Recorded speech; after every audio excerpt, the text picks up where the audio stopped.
How you guys? Welcome to Audrey's reading area. Yeah. It's still February. It's still Black History Month. Yes, it is. But today, February 5th, is a special day for two people. Shout outs to my niece, Quanisha, and happy birthday, Quanisha. Shout out to my girl, Nicole. Happy birthday to you. Also, today is Women's Heart Health Awareness Day. And women should be wearing red today. That's why I have on my red. But happy birthday, Quanisha. Happy birthday, Nicole Jackson. And Quanisha. Happy birthday to ya. Happy birthday to ya. Happy birthday. Now, I'm going to read this book to you guys. Today is Friday. It's Inspirational Friday, but it's also Black History Month still.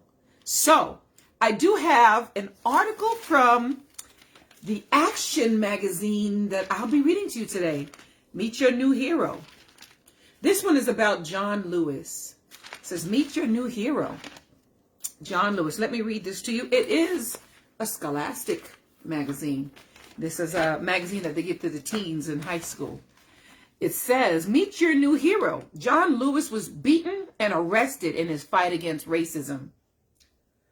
But he never backed down. Read his inspiring story and his message to you. I'm going to read that to you right now. It's called Bloody Sunday. Bloody Sunday. Let me fix this camera just a little bit. I don't know what it's looking at, but Bloody Sunday, you guys, in this article. John Lewis. May he rest in peace.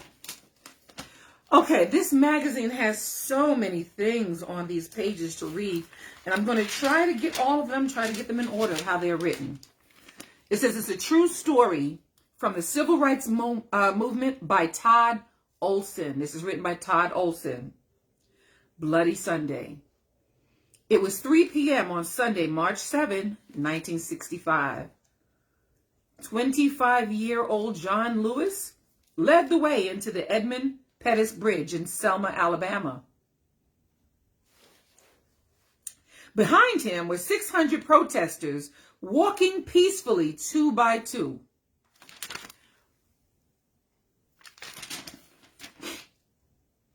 Their goal was to march 50 miles to the state capital of Montgomery. There they would demand one of the most basic of freedoms, the right to vote. Halfway across the bridge, John Lewis stopped in his tracks. He stopped in his tracks and he stared ahead. He saw a wall of blue, dozens of Alabama state troopers in uniform.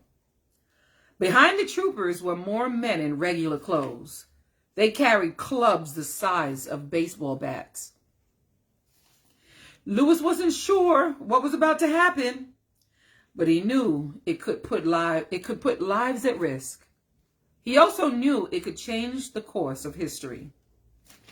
Let me show you the little picture that they have in here. So they have some vocabulary words down at the bottom. I'm going to read to you. Segregation.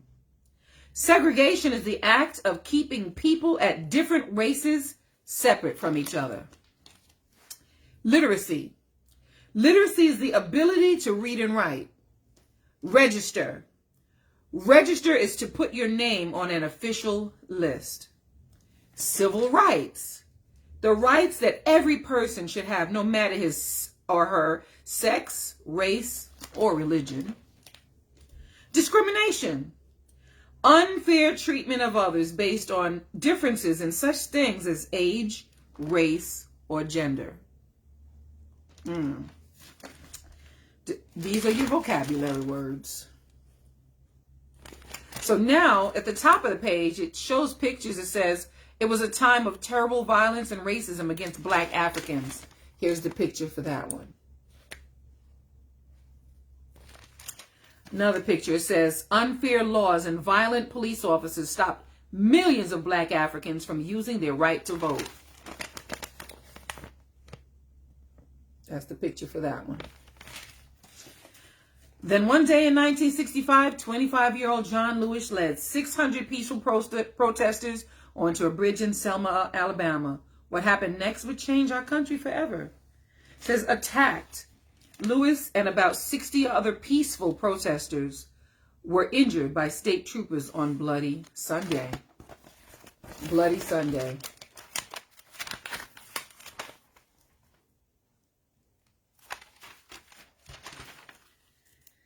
And a basic right. I'm going to read this to you. A basic right. The march that day in Selma wasn't unusual. For years, Black Americans had been protesting to end segregation. They had won the right to go to the same schools as white people. They had gotten rid of whites-only restrooms and lunch counters. Now they were fighting the next big battle, protecting their right to vote. They shouldn't have had to fight at all. In 1870, the 15th Amendment to the U.S. Constitution gave Black men the right to vote. But across the South, officials found ways around the law. Black people had to pass impossible hard literacy tests before they could register to vote. Even if they passed, they still had to pay a fee called a poll tax. As a result, by the early 1960s, only 1 in 5 Black Alabamans were registered to vote. It says, pause and think. What was done to keep Black people from voting? Okay. Filling the jails. Filling the jails. John Lewis started working for voting rights in Selma in 1963. He was just 23, but he had grown up going to segregated schools. He had been fighting for civil rights since he was 18 years old. In Selma, Lewis helped Black people try to register to vote. Most of them were turned away. Sometimes they were thrown in jail simply for standing in line on the sidewalk. In 2 years, only 100 people were allowed to register. In January 1965, some people decided they had had enough. Day after day, hundreds lined up peacefully to register. Police took them to jail, jabbing them with clubs. In jail, they had to sleep on a cement floor with no blankets. But getting arrested was actually the goal.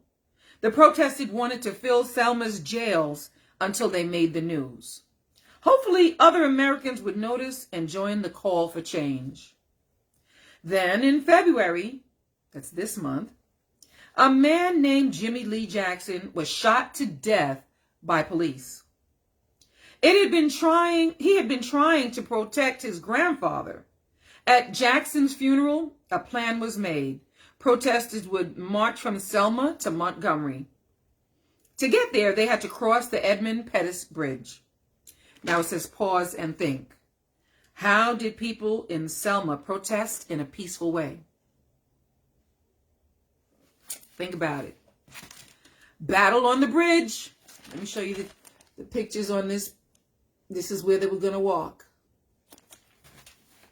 Battle on the bridge. Now it says, on the bridge that Sunday, the troopers gave Lewis and the marchers 2 minutes to turn around.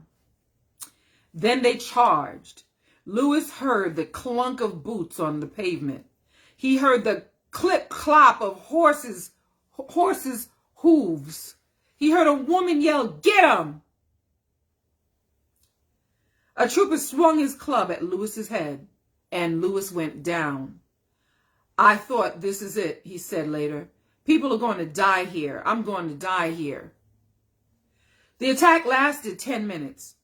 Troopers swept through the crowd, swinging their clubs. Men on horses trampled protesters when they fell.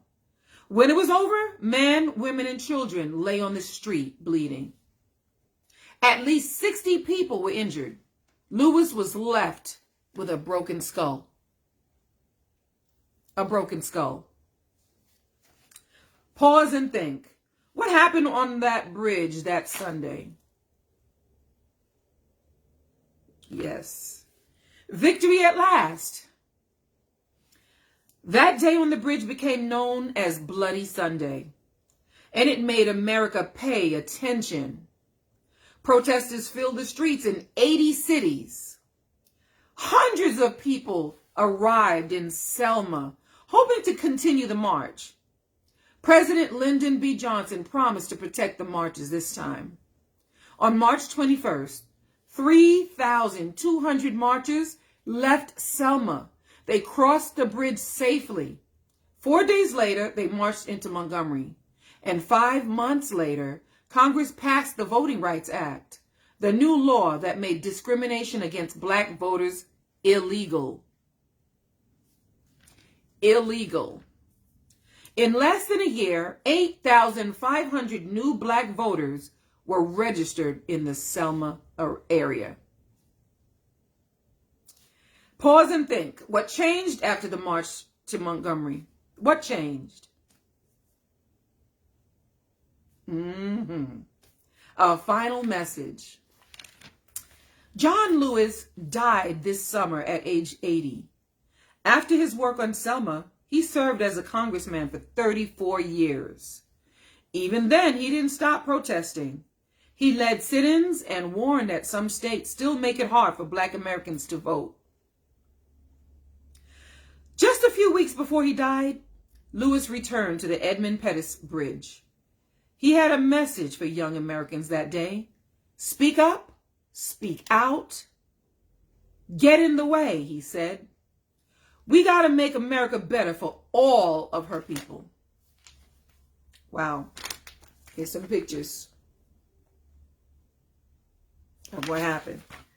Let's see if it continues. So you've just read, this is an activity page. You've just read Bloody Sunday. Now do this activity to help you better understand the article. Text evidence means details in a story that support an answer or show that it's true. So I'm going to show you this and then I'm going to read it to you. It says what to do. Use text evidence or details from the article to answer the questions below. I'm going to show it to you. You can pause it. Pause it. Now I'm going to read it to you. Question. How old was John Lewis when he started fighting for civil rights? Write your answers down. Number 2. Who led the march on Bloody Sunday? Write your answers down. Number 3. How did Lewis continue protesting during his career as a congressman? And I read all of these things to you. The answer is what I read. So you can rewind it to get the answers. And watch it again. Number 4. Shortly before his death, what did Lewis encourage young people to do? So those are thoughts, those are questions, those are thoughts that you can go ahead and rewind and get the answers to, because these are very, very important. Remembering a hero. This summer, John Lewis died at 80. Now a group of people are pushing to rename the bridge in Selma after him. This is John Lewis. All right, you guys. Thank you so much for being here as I read these fun and exciting books or articles or poems. Thank you for joining me. Thank you for being here, and thank you for your support. I'm in the mood to read another one. I think I'm going to come back in about half hour and read another one just because. I'm happy. I got the energy. Yes, I do. And I got the books and I got the articles. I got so many more to read. So stay tuned. What time is it? 5:16? Come back in half hour, 5:45. I will be back. I want to say a shout out to Luvella Clark. Her birthday was February 2nd. Shout out to my girl Luvella. I did shout her out on her birthday, but I just feel like shouting her out again because she's here watching. Howie, thank you for your support. My mom, Bev. Yes. I don't call her Bev, but her name is Bev. Shout outs to her. Thank you for always being here for me as I read these fun and exciting books here on Audrey's Reading Area. Yes. Now don't forget to click like. Mom, click like. Lavella, Howie, click like. And then share it. Please share my video so everybody can get to listen to me read. And then go on over to YouTube and hit subscribe.